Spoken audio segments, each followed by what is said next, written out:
Christmas is for Sharing by Richard Warner as told to Emma Lou Warner Thane. I knew that Homer had wanted canyon boots for as long as I could remember. He was 11 and I 10, and we'd spent many nights under the blue quilts at the cabin talking about how great it would be to have some real boots.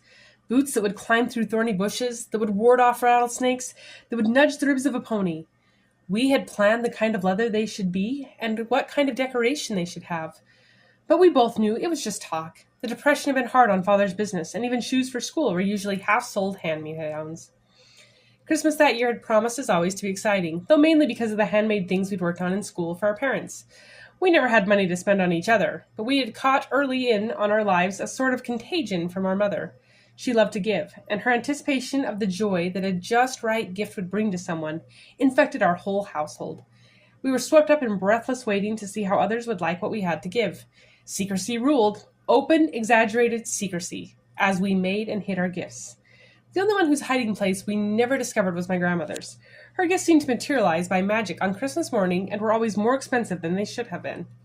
That Christmas I was glowing because Mother had been so happy with the parchment lampshade I'd made in the 4th grade, and Father had raved over the clay jewelry case I had molded and baked for him.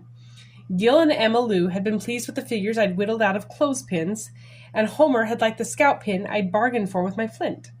Then Grandma started to pass out her presents. Mine was heavy and square. I'd been in the hospital that year and then on crutches, and I'd wondered how it would be to have an erector set to build with.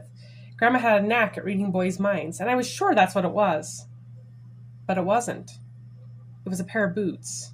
Brown, tangy-smelling leather boots. I looked quickly to Homer's package. His was a sweater. He'd needed one all fall.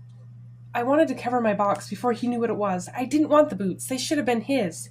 He came toward me asking to see, and I started to say, "I'm sorry." But he was grinning, and he shouted, "Hey, everybody, look what Richard's got!" He swooped the boots out of the box, fondled them like a treasure, and then sat them on the floor at my feet to take my half-soled shoes and put on the brand-new boots.